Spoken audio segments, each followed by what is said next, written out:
On va parler des avocats parce que demain va s'ouvrir au Togo, à Lomé, donc au Palais des Congrès et à l'hôtel de février, la conférence internationale des barreaux de tradition francophone. Et il y a des dizaines et des dizaines d'avocats qui sont déjà à Lomé. Et je vais saisir cette opportunité pour parler aux avocats. Quand nous étions encore très jeunes et qu'on suivait la conférence nationale, il y a certains avocats qui nous avaient marqués profondément. Et je sais que même certains, à l'époque, quand nous étions au collège, se sont dit, quand ils iront à l'université, ils sortiront avocats. Et certains sont devenus avocats. Il y a eu une espèce de transmission à la nouvelle génération ou de modèles que les gens ont voulu suivre. Les gens comme Agbo Ibor, les gens comme Maître Ibor, les gens comme Arnaud Kodovi, les gens comme Maître Kansé. Il y en a d'autres, peut-être dont j'oublie les noms, qui se sont vraiment illustrés dans les années 90 et qui ont donné l'envie aux jeunes qui les ont suivis à l'époque de devenir forcément avocats. Et ces gens-là, que je viens de citer, plus d'autres que j'ai certainement oubliés, c'était des gens qui étaient aux côtés du peuple, qui se battaient pour les questions de liberté, pour les questions des droits de l'homme. Parce que c'est la mission première de l'avocat. Quand il prête serment pour être du côté du droit, pour être du côté des plus faibles, pour être du côté de la veuve et de l'orphelin. Donc, ce sont ces gens-là qui ont inspiré une génération de jeunes avocats que nous avons aujourd'hui. Les peu sont relativement plus jeunes. Je parle des anciens, Agbo Ibor, Egbo, comment appelle-t-on, Maître Arnaud Kodovi, Okansé, en tout cas, tous ces gens-là qui se sont véritablement illustrés à la conférence nationale souveraine et qui se sont illustrés de plusieurs manières, donnant vraiment, je ne sais pas, l'envie à d'autres jeunes, hein, de Jovigali, tout ça, oui, de prendre ce chemin-là, c'est-à-dire porter plus tard la robe. Alors, il se fait qu'aujourd'hui, alors que la société togolaise est dans un état comateux, en termes de violation des droits de l'homme, en termes de violation des libertés collectives et individuelles, en termes de toutes les dérives que vous connaissez, que des femmes soient abusées dans les gendarmeries et commissariats, que des jeunes soient arrêtés, torturés dans les unités de SCRIC et tout ça, que des gens soient jetés en prison, qu'on les garde en prison en détention préventive depuis 8 ans, et que les avocats au Togo, ils sont presque 200 avocats au Togo, sur le tableau des avocats, ils sont presque 200, peut-être un peu plus, et que on n'entend pratiquement plus les avocats togolais. On n'entend pratiquement plus les avocats togolais. Sur les 200 qui sont inscrits au tableau de l'ordre, les 200 ou les 220, il y a à peine une dizaine, moins que ça, qui aujourd'hui défendent les Togolais qui sont victimes de l'arbitraire. Et à leur risque, il y a à peine une dizaine, je ne pense même pas qu'il doivent être 6 ou 7, qui ont pris sur eux le courage, la responsabilité de voler au secours des gens qui sont généralement arrêtés dans l'exercice de leur droit à la liberté ou à l'expression libre. Et ces avocats, aujourd'hui, sont non seulement dans le collimateur du régime, mais aussi dans le collimateur de leur propre organisation. Donc, on ne peut pas comprendre qu'aujourd'hui, au moment où nous avons des femmes qui sont kidnappées, donc on ne sait pas où est-ce qu'on les garde, comme Madame Amavi Katanga, au moment où on a une femme qui affirme avoir été abusée dans une brigade de gendarmerie, au moment où il y a des jeunes qui sont en prison et qui sont en détention préventive depuis 7 ans, qui meurent un à un, À l'heure où vous avez des gens qui sont en prison pour avoir volé juste un portable depuis 2 ans, 3 ans, et que les prisons sont remplies. Les avocats, c'est de leur droit, s'invitent à Lomé pour faire une conférence sur le numérique, et puis après pour faire la fête, comme si de rien ne se passe sur le territoire togolais. Et ça pose problème. Ça pose problème parce que la mission première même de l'avocat est dévoyée. Au moment où le barreau de Lomé s'est décarcassé, a mis les bouchées doubles pour que cette conférence qui s'ouvre demain se tienne au Togo. Et moi, je pense que c'est une conférence qui vient redorer l'image du régime. Le bâtonnier et son bureau ont refusé au petit groupe des avocats qui défendent les détenus, donc la moins d'une dizaine d'avocats que je viens de citer là, le petit groupe d'avocats qui défendent les détenus voulait tenir une conférence de presse hier, ou bien c'est aujourd'hui, je ne sais plus, hier ou aujourd'hui je pense, voulait tenir une conférence de presse aujourd'hui et attirer l'attention de l'opinion et de tous les autres avocats qui viennent au Togo sur la question de la détérioration des droits de l'homme. Vous savez ce qui s'est passé? Le bâtonnier leur a interdit ça. Le bâtonnier de l'ordre des avocats, il est devenu la haute autorité des avocats. Il a interdit aux avocats qui voulaient organiser une conférence de presse aujourd'hui pour présenter la question des détenus, pour que les invités sachent ce qui se passe au Togo. Il leur a interdit ça. Donc, même au sein même des organisations, on étouffe même la liberté d'expression. Au sein des organisations, on étouffe la liberté d'expression. Donc, il leur a interdit de faire une simple conférence de presse pour présenter la question des détenus politiques. Tous ceux qui sont en prison, tous ceux qui sont en prison et que le pouvoir refuse de libérer. C'est quand même incroyable. Et ce bâtonnier, c'est eux qui défendent tous les intérêts de l'État togolais. C'est leur cabinet qui défend les intérêts de l'État togolais. Quand il y a les affaires qui sont à Abuja, où on doit convoquer l'État togolais, c'est leur cabinet qui défend l'État togolais, qui va à Abuja et qui justifie le fait que la détention de Jean-Paul Omolou est légale. La détention de Jean-Paul Omolou dans un lieu non conventionnel de détention.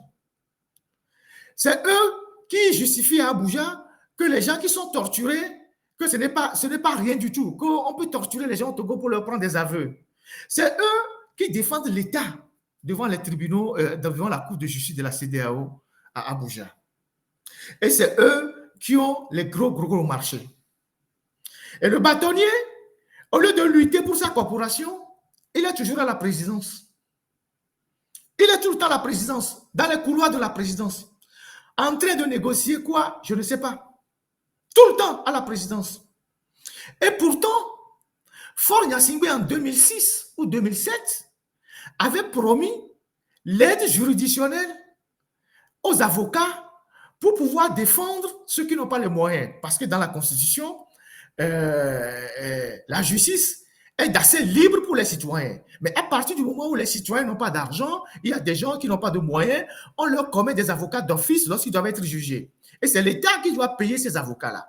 Et Faure Gnassingbé avait dit, si mes souvenirs sont exacts, en 2006 ou 2007, qu'il allait faire monter l'aide juridictionnelle à 1 milliard de francs. Au Sénégal, je pense qu'ils sont à 4 ou 5 milliards de francs. Pour que les avocats qui sont commis d'office pour assister les citoyens qui n'ont pas de moyens soient bien payés. Depuis 20 ans, il n'a pas augmenté un franc. Le bâtonnier n'a pas plaidé ça. Quand le bâtonnier va à Lomé 2, ou bien, je ne sais pas, la présidence, il ne plaide pas ça. Il ne va pas pour faire la négociation pour voir qu'est-ce qu'on peut faire pour que les conditions des avocats soient améliorées. Il va plaider le business de leur cabinet. Et depuis ces jours-ci, il est tout le temps à la présidence parce qu'il faut que Faure vienne faire un discours demain à l'ouverture de leur session, de leur congrès. Parce que c'est la seule chose qui les intéresse. Il faut que demain, Faure Gnassingbé vienne au palais des congrès, ou bien c'est au 2 février, pour faire le discours d'ouverture. Tout est devenu du bitos au Togo. Il n'y a pas d'éthique, il n'y a pas de moralité, il n'y a pas de valeur, il n'y a pas de principe. L'argent, rien que l'argent.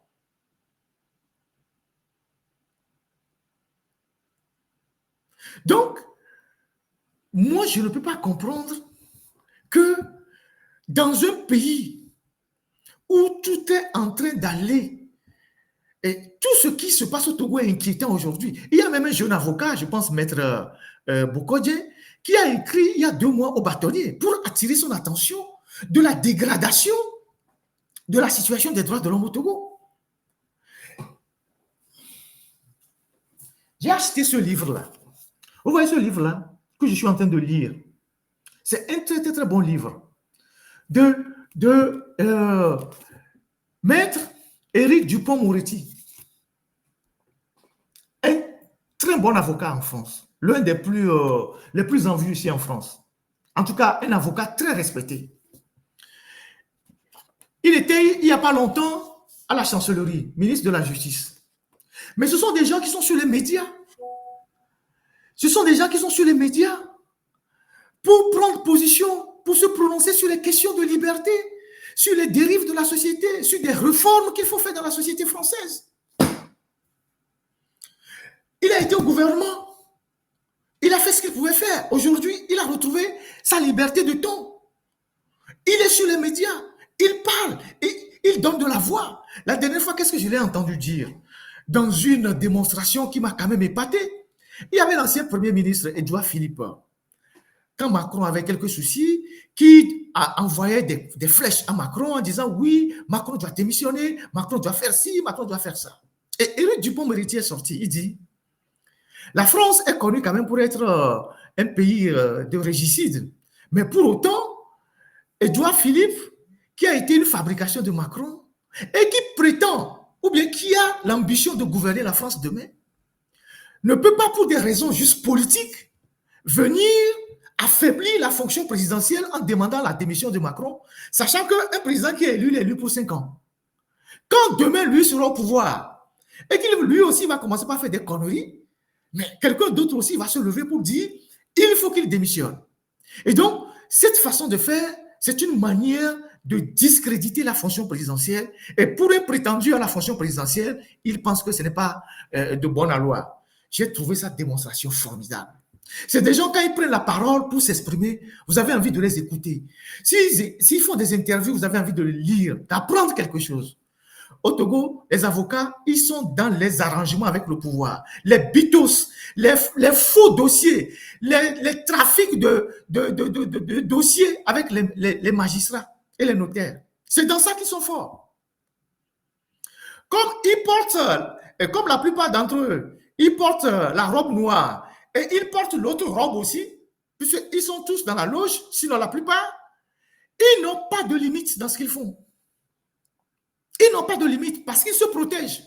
Je connais plein de Togolais qui ont été brimés, qui ont été escroqués par des avocats et qui ont porté plainte au bureau du barreau, qui ont déposé des plaintes là-bas au barreau. Jamais ces plaintes n'ont connu de suite. Je connais des Togolais qui ont été abusés par des avocats.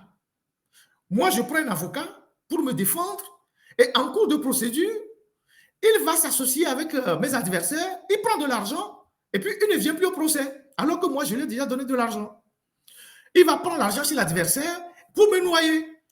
Dans les questions de succession avec les notaires, il y a plein d'avocats qui ont les mains sales. Des familles entières ont déposé des plaintes devant le barreau. Jamais ces plaintes n'ont été instruites. Et ces avocats bénéficient de l'impunité totale.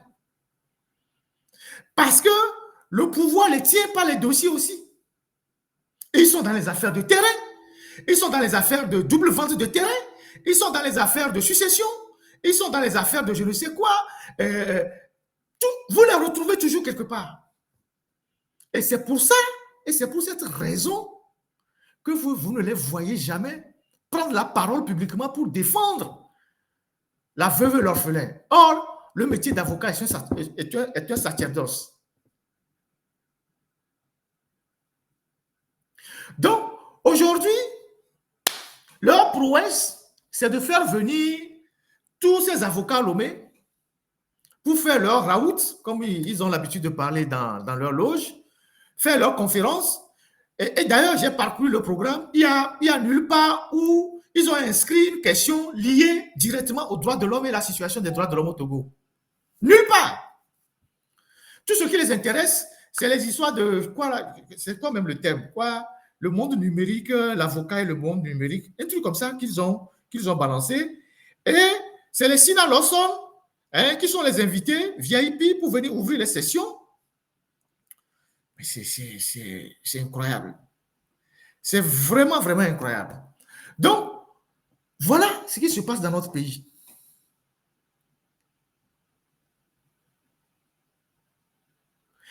Et moi, je suis sûr, au vu des dossiers qui me venaient quand j'étais encore à Lomé, les dossiers des avocats qui sont impliqués dans des scandales, moi, je suis convaincu que, comme aujourd'hui, ils ont la protection de leur patron dans le barreau, ils se protègent entre eux, je suis convaincu que si demain le Togo change, au moins 60% des avocats vont se retrouver en prison. Je vous assure.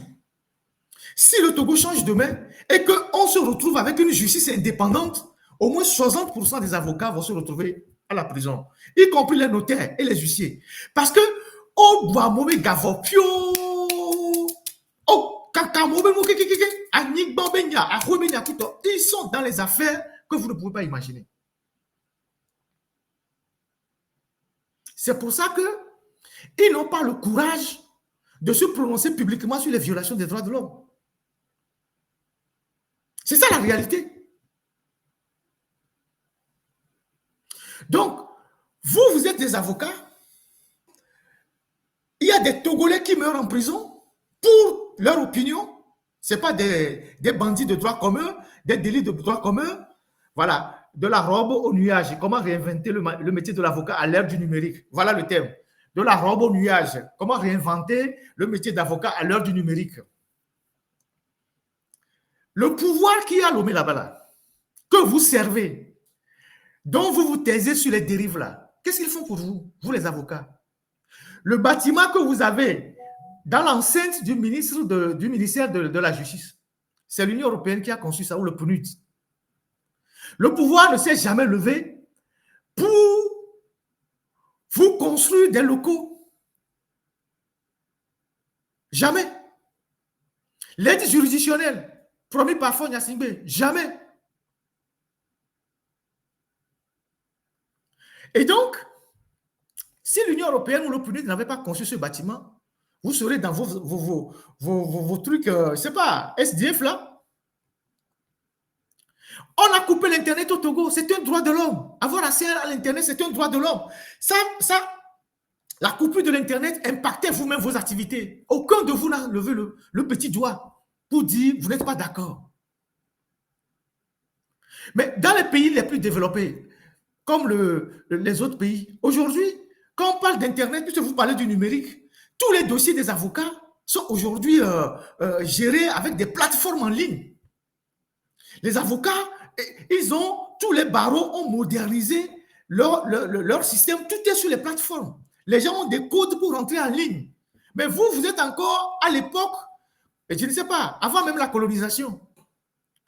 Et c'est vous, demain, qui voulez organiser une grande réunion, et puis après, vous avez prévu aller faire la fête. La fête à Anéron, la fête à Grand Popo, voilà, comme si de rien ne se passe au Togo. Parce que votre proximité avec le pouvoir vous arrange que la proximité avec le peuple. Je connais quelques avocats qui sont en train de semer la zizanie dans certaines successions. Je vais commencer par les citer dans mes prochains dossiers. Je connais quelques avocats qui sont en train de détourner des fonds ou des biens dans quelques successions en complicité avec des notaires. Avant de parler de vous, je vais prendre le téléphone, je vais vous appeler. Je vais prendre le téléphone, je vais vous appeler et je vais avoir vos versions des faits. Vous tous qui êtes dans les successions bidons là, qui est en train de mélanger les familles, les gens qui n'ont rien, notaires comme avocats, je vais vous appeler un à un. Il faut des gens, il faut des gens pour vous bousculer, parce que vous pensez que, parce que la situation au Togo, vous ne pouvez pas imaginer comment ça arrange certains, et c'est la situation au Togo arrange tellement des gens que ces gens-là ne veulent pas le changement. Il y a des gens au Togo, ils savent que s'il y a le changement demain, c'est la prison. Donc ces gens-là, ils sont contre le changement. Vous avez beaucoup de gens dans la fonction publique. Vous avez les professions libérales. Les gens comme les géomètres. Il y a beaucoup de géomètres, si le Togo change demain, ils vont aller en prison parce qu'ils ont fait que de la magouille dans les histoires de terrain. Vous avez des huissiers.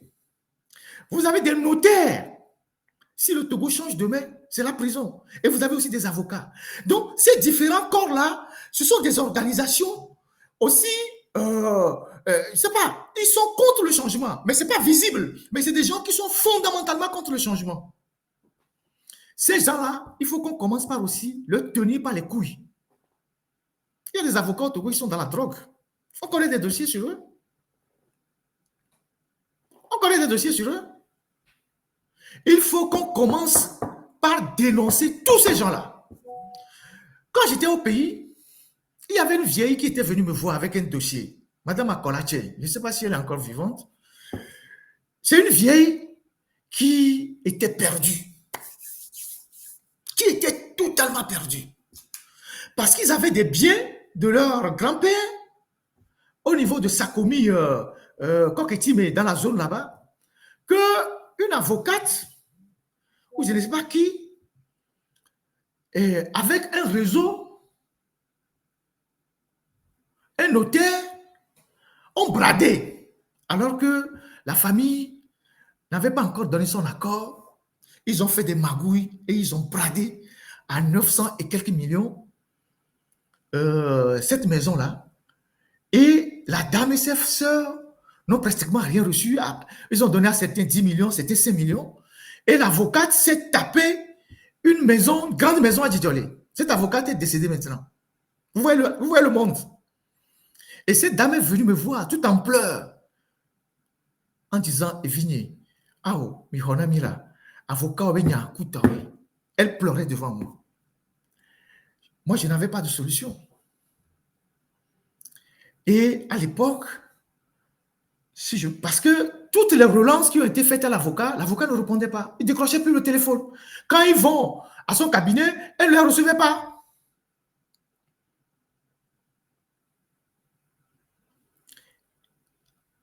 Et j'ai pris sur moi de l'envoyer à la Cour constitutionnelle. J'ai dit, elle n'a qu'à aller là-bas. Et heureusement, elle est allée là-bas. À l'époque, c'était Assouman. Elle est allée là-bas, elle a rempli une audience. Elle est partie raconter son histoire à Assouman. Il semble qu'Assouman a appelé la dame pour lui remonter les bretelles et lui demander de faire le point. Ils étaient sur cette procédure quand, je pense, l'avocat s'est noté, je ne sais plus. Elle est partie, elle est décédée aux États-Unis. Elle est partie pour se soigner, elle est morte aux États-Unis. Donc, vous avez des cas comme ça où des familles sont plongées dans la misère et les notaires se font des millions sur leur dos. Donc, vous ne pouvez pas être au Togo en tant qu'avocat et cautionner le mal. Et ce qui est grave, c'est le fait que quand j'en parle, il y a les gens qui disent oui, Ferdinand, il y a des choses qu'il ne faut pas dire et tout ça, et tout ça. Moi, je vais le dire. J'ai rien à foutre. C'est les histoires de loges. Moi, je n'ai rien contre les loges. C'est des groupes de réflexion, des groupes ésotériques. Ailleurs, les gens qui sont dans les loges, ils font beaucoup de choses. Les États-Unis, l'Europe, ces pays ont été construits par les francs-maçons. Tout le monde le sait. Et on sait qu'il y a des francs-maçons qui sont corrects, qui sont honnêtes et tout ça. Mais au Togo, la franc-maçonnerie, et en Afrique, en général, est devenue le repère des bandits. Excusez-moi de le dire. Moi, je n'ai pas la langue de bois. Il y a des gens qui disent non. Je dis oui, moi j'ai des amis qui sont francs-maçons. Quand je les vois, je leur dis, moi j'ai rien à foutre. On dit ouais, on va te tuer. Je dis, que non, ce sont des gens, ils sont méchants, ils vont te tuer. Je dis, bon, celui qui pense qu'ils vont le tuer, vont le tuer. Moi, je n'ai rien à cirer de tout ça. Parce que toutes ces choses-là, si tu as peur de ces gens-là, d'accord. Il y a des bandits. Pourquoi en Afrique, c'est toujours dans ces organisations que vous trouvez les voleurs, les assassins, les bandits, les gens qui couchent avec les femmes de leurs frères, les femmes de leurs amis, les gens qui font le tapis d'eau à leurs frères. Ils sont tous dans les trucs comme ça. Et c'est comme ça qu'ils se protègent entre eux. Il y a un juge dedans, donc ils savent que le juge c'est leur frère. Quand l'affaire arrive chez le juge, ils téléphonent au juge, le juge fait ceci, ils vont à la banque, comme c'est leur frère, si son dossier n'est pas correct, on va lui donner le crédit. S'il ne vient pas rembourser la banque, on ne le poursuit pas. Moi, je connais des gens au Togo qui sont des francs-maçons. Et je me suis dit, si les gens là sont francs-maçons, des assassins comme ça sont francs-maçons, des bandits comme ça sont francs-maçons, qu'est-ce que moi tu vas chercher dans ça? Puis ils sont venus faire le tour des journalistes. Ils ont mis beaucoup de journalistes dedans. Ils sont venus nous démarcher. Que oui, non, il faut être dedans, tout ça. J'ai dit un jour à quelqu'un, c'est quoi si je rentre dedans, je gagne quoi? Il dit non, tu vas gagner ici. J'ai dit, mais qu'est-ce que je n'ai pas déjà gagné par le bon Dieu? Et c'est chez vous que je vais trouver ça. J'ai fait de très bonnes études dans ma vie. Tout ce que j'ai eu à faire dans ma vie, plus ou moins, j'ai réussi. Même si j'ai eu des échecs. J'ai une petite notoriété. C'est d'ailleurs parce que j'ai une petite notoriété que vous me cherchez. Si j'étais un farfelu quelque part en train de cirer des chaussures, vous ne viendrez pas me chercher pour rentrer dedans. Donc, le fait qu'aujourd'hui, ces organisations contrôlent le pays, c'est aussi un grand souci pour nous. Et vous retrouvez dedans les hommes politiques, donc tous ces gens que je cite. Et donc, les gens vont là-bas, ils se protéger, s'entendre sur le dos du peuple. Personnellement, je n'ai rien contre eux. Il y en a qui font des choses assez merveilleuses, il y en a qui sont de bon cœur. Mais vous venez en Europe, tous les grands édifices, les grands immeubles, les grandes recherches ont été faits par les francs-maçons. En Afrique, qu'est-ce qu'ils ont fait? Citez-moi la seule chose qu'ils ont fait en Afrique. Au Togo, par exemple. Ils font quoi au Togo? Ils font quoi au Togo? Comment détourner la femme de leur voisin pour aller baiser dans une auberge? C'est ça leur spécialité. Comment sortir sur le dos de la femme de leurs amis? C'est ça leur spécialité. Vous avez vu des gens qui sont dans la franc-maçonnerie qui ont fait une réunion pour dire on va faire une réflexion pour la progression de la société. Les droits de l'homme en France, l'éducation en France, c'est des réflexions qui sont venues des francs-maçons. Les francs-maçons au Togo, ils font quoi? Et c'est dans ces loges-là que tous ces bandits-là qui font des trucs se retrouvent. Et les gens disent non, il ne faut pas en parler. Pourquoi ne pas en parler? Alors qu'ils détruisent la société. Qu'ils sont très forts, ils sont méchants. Mais il y a des francs-maçons qu'on a arrêtés au Togo, c'est nous qui les avons défendus. Vous savez ça, non? Il y a des francs-maçons qu'on a arrêtés au Togo, c'est nous les journalistes là qui les avons défendus. Ils sont forts, mais on les a arrêtés, c'est nous qui les avons défendus. C'est les gens comme nous, comme ça là, qui les avons défendus. Donc, il faut dénoncer cette... je ne sais pas, c'est un réseau de malfaiteurs, franchement, qui détruisent notre pays et qui enrôlent les jeunes, plein de jeunes, dans les banques, les assurances et tout ça. Et dès qu'on place quelqu'un quelque part, ils commencent par voler de l'argent et ils sont protégés par leurs frères. Et la plupart des avocats, je ne sais pas quel pourcentage, ils sont dedans. Ils sont dedans. La dernière fois qu'il y a eu le vote pour la succession du bâtonnier, parce qu'il y a déjà quelqu'un qui doit succéder, ça a été une guerre au niveau des avocats entre le candidat supporté par les francs-maçons et un candidat non supporté par les francs-maçons. Ça a été une guerre entre eux. Et finalement, c'est le non-franc-maçon qui a gagné. Ça a été une guerre entre eux. Donc, on ne peut pas rester... Parce que moi, je ne sais pas. Hein. Vous savez, c'est l'homme même qui crée son fétiche. Hein. C'est l'homme lui-même qui crée son fétiche. Si je me lève demain matin et que je prends quelques 2 ou 3 amis, hein, et puis on va coudre une tenue bizarre, et on met des chapeaux façon, et on met des lunettes. Et on arrive dans un village.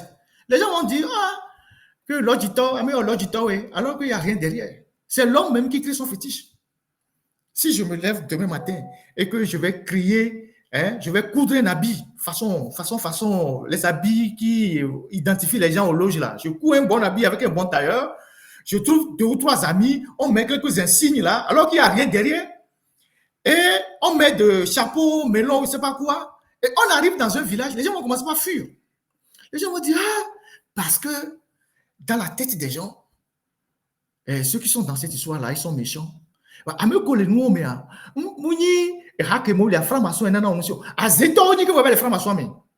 Ceux qui sont dedans, ils font du mal, c'est des gens qui sont des bandits, ils sont des sorciers, au Sanazoka, ils sont inanimés. Et nous, on sommes sinon, parce que au Sanazoka, ils sont inanimés, à Zetoa, donc c'est comme ça, ils effraient les gens. Donc, notre société doit être aussi, on doit revoir aussi ça. Pour que ceux qui vont dans ces genres d'organisation, que leurs actions puissent être profitables à la nation. Comme je le dis, en toute sincérité, je n'ai rien contre eux. Au contraire, je lis leurs bouquins, je lis, parce que moi je suis un journaliste, je lis pour savoir ce qui se passe. Pour comprendre. Parce qu'avant de critiquer, il faut lire pour comprendre. Mais ce qu'ils font, ce n'est pas bon pour le pays. Ce n'est pas bon pour le pays. Vous devez arrêter ça. S'il y a encore des gens dans ces organisations qui sont encore des gens crédibles, propres, essayez d'interpeller les autres pour qu'ils arrêtent de spolier les pauvres, de spolier la veuve et l'orphelin, de détourner les biens de succession des gens, parce qu'ils sont des francs-maçons. Parce qu'ils savent que quelque part, ils vont être protégés. Encore qu'entre vous-même, francs-maçons, vous vous appelez les frères de lumière, vous vous bagarrez entre vous devant les tribunaux. Et vous avez plusieurs clans qui se bagarrent entre vous. Et c'est quel idéal on va aller chercher dans ce truc-là? C'est comme au temps de Yadema, il y avait un blanc à Lomé qui venait lire l'émotion. Yadema le recevait chaque vendredi. Et chaque vendredi, la TVT c'est pas, la TVT nous embêtait avec les interviews de ce blanc-là. Dès que le blanc sort à Lomé 2, le blanc fait des interviews. Il insulte l'opposition. Il magnifie Yadema, tout ça. On l'appelait Philippe de Pracance. Il avait un journal qu'on appelle les Lumières Noires. Vous connaissez une lumière qui est noire. Il avait un journal à l'époque qu'on appelait les Lumières Noires. On l'appelle Philippe de Pracance. Et Yadema le recevait chaque vendredi. Dès qu'il sort de l'audience, il insulte l'opposition, il insulte les leaders. C'était un blanc. Je ne sais pas si c'était un Français ou quoi. Il était au Togo. Il publiait une revue qu'on appelait les Lumières Noires. Ouais, c'est une oxymore. Voilà. Et voilà, lumière noire. Vous avez une fois vu une lumière qui est noire? Et il sortait, il insultait l'opposition. Donc, il ne faut pas que la lumière que vous devez refléter dans la société soit des lumières noires. Il faut que ce soit la vraie lumière qui illumine les gens qui sont dans la société et qui n'ont pas, de soutien. Donc, moi, je voulais juste interpeller les avocats et surtout ce que le bâtonnier a fait en interdisant que les avocats qui défendent les détenus puissent faire une conférence de presse en marge de leur réunion. Donc, vous muselez même dans les organisations. On muselle au niveau de la presse, on muselle les syndicats et vous, au sein du barreau, vous muselez les gens. Sachez que demain, quand le Togo va changer, on fera le point de ceux qui ont été du côté du peuple. Hein. Moi, je vous l'ai dit. Je vous le dis, vous pensez que c'est de la blague. Peut-être que demain, moi, je ne serai pas là. Parce que je n'ai pas le contrôle de ma vie. C'est Dieu seul qui a le contrôle de ma vie. Mais nous le disons pour que les gens qui vont venir écouter ces vidéos-là sachent que demain, là, il n'y aura pas de pitié pour tous ceux qui étaient du côté de la dictature. C'est comme au temps d'Hitler. Tous ceux qui étaient du côté d'Hitler, à la fin du Reich, on ne leur a pas fait cadeau. Tous ceux qui étaient du côté de Mussolini, Franco, avec la révolution des Oreilles. Donc, vous avez choisi d'aller manger aujourd'hui, de supporter le régime contre le peuple, pour le bien de vos cabinets d'avocats, pour votre confort personnel. Sachez que demain, on fera des audits de tous les marchés que vous avez reçus, que vos cabinets ont reçus du côté de l'État. Là où on ne vous a pas fait de contrôle fiscal, on viendra faire le contrôle fiscal dans vos cabinets. Les passe-droits dont vous avez bénéficié, vous allez justifier ça. Les biens que vous avez acquis, vous allez justifier ça. Parce qu'il y a des avocats à Lomé dont les cabinets sont dans des conflits d'intérêts. Pas possible. Ils sont à la fois avocats défenseurs de l'État, ils défendent aussi des expatriés, ils sont dans des dossiers, tantôt ils sont du côté de l'OTR, tantôt ils sont du côté, ils minimisent les coûts des impôts, tout ça. Ils sont dans la magouille. On sait tout ça. Une dizaine de cabinets, environ une dizaine. 5 sont plus grandes et 4 moyennement de cabinets. Et c'est eux qui sont dans les grands dossiers. Et c'est eux qui sont les faux.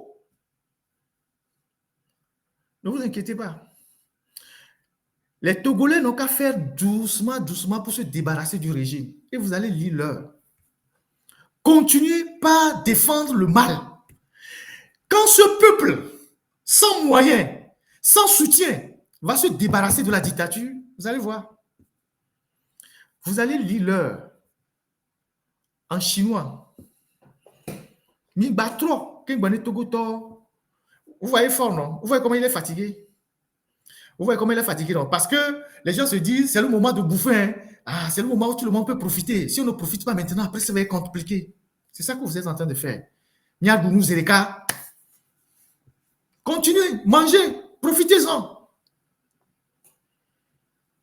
L'heure du peuple va sonner. Et le jour où l'heure du peuple va sonner, vous allez voir ce qui va se passer. Donc, aux avocats qui se battent du côté du peuple, qui malgré tout continuent, malgré, je ne sais pas, tout ce qu'on vous fait comme des difficultés, tout ça, vous continuez de lutter. On n'a que du courage à vous dire. La Ligue togolaise des droits de l'homme là-bas, elle a été totalement abandonnée. C'est sur les épaules des maîtres Agbougan. Hein? Tout le monde le regarde de loin. Et c'est eux qui se battent. Hein? C'est eux. Dès qu'il y a un problème, c'est eux qui se battent. Eux, ils n'ont rien. Vous, vous avez des trucs. Vous prenez les terrains des gens, les maisons des gens. Je le répète avant de finir.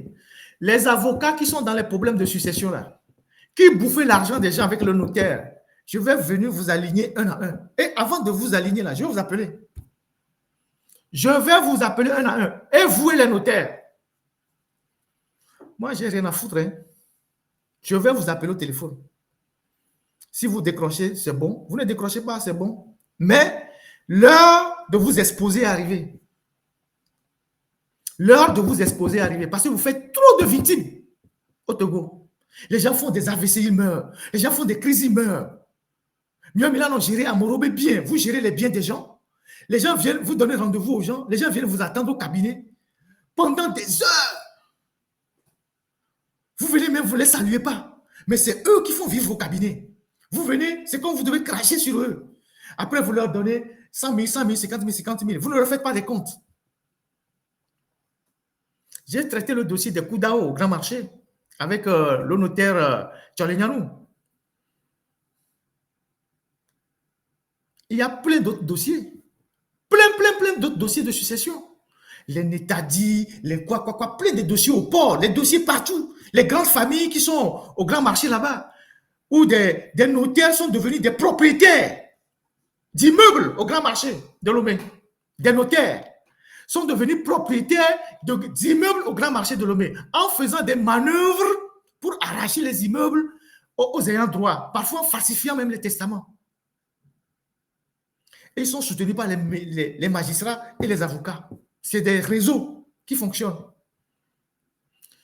On va les exposer un à un. Parce que le nettoyage du pays doit concerner tous les secteurs. Dans tous les secteurs, il y a les brebis galeuses, il y a des bons, il y a des mauvais, y compris même dans la presse. Donc, on va nettoyer tout ça. Parce qu'on ne peut pas rester là comme ça, croiser les bras et vous laisser faire. Après, si quelqu'un décède parmi vous, on dit oui, mais écoute, c'est ce qui va vous arriver. Ils vont.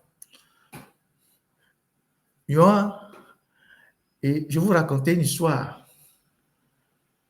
Dans un live, je ne sais pas si beaucoup se souviennent, il y a un réseau qui sont allés voir un monsieur à la justice, un grand monsieur, pour aller solliciter son soutien, pour me neutraliser.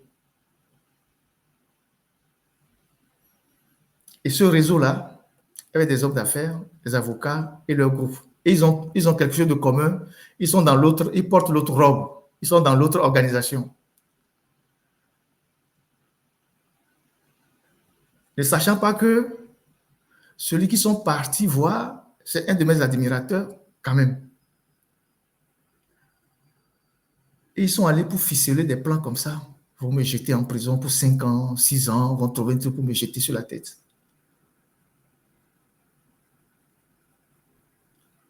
Et j'ai été informé. Et ces gens sont toujours là.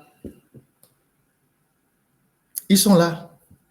Parce que d'abord, ils ont fait la première démarche, celle qui consiste à vous démarcher pour rentrer dans leurs organisations.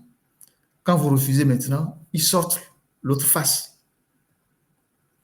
Tout le monde n'est pas obligé d'être avec vous. Donc, nous allons continuer par vous dénoncer pour le bien de la société togolaise. Faites bien votre sommeil. Allez manger, boire. Vous qui êtes venus au Togo de l'étranger, vous vous êtes posé la question de savoir, en allant à Néron, si quelque chose vous arrive à Néron en pleine fête, on va vous soigner où? Si vous allez à Palimé, je ne sais pas s'il y a un programme pour Palimé, si quelque chose vous arrive à Palimé, on vous soigne où? S'il y a un souci, y a-t-il une ambulance quelque part pour vous évacuer? Il y avait des expatriés qui étaient, il y a 2 mois au Togo, ils allaient au nord, ils sont morts vers Blita. Ceux qui sont blessés, on les a rapatriés on les a ramenés jusqu'à Lomé, donc Talafia.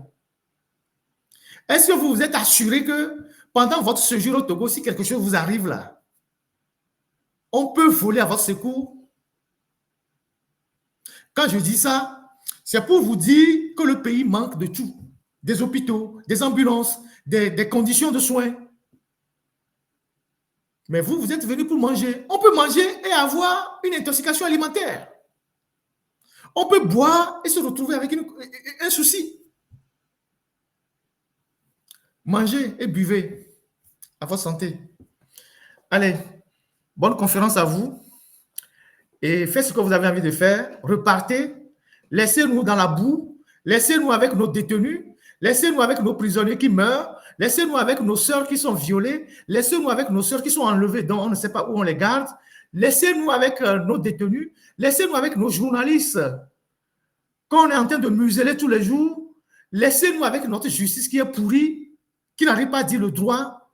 Laissez-nous avec nos pourritures. Vous, venez vivre tranquillement. De toute façon, votre espace de vie au Togo est limité. Aéroport, 2 février, palais des congrès. Après, c'est à Néron ou Grand Popo, selon le programme. Faites comme si de rien n'était. Parce que derrière cette histoire-là, le Togo donne de l'argent. Je ne serais pas surpris qu'on dise que demain, il faudra donner un peu d'argent, à donner un coup de pouce financier pour la tenue de ce sommet. Sinon, qui prend tout ça en charge? Le barreau au Togo n'a pas beaucoup de moyens. Les gens ont certainement cotisé, mais ça ne suffit pas pour prendre tout ça en charge.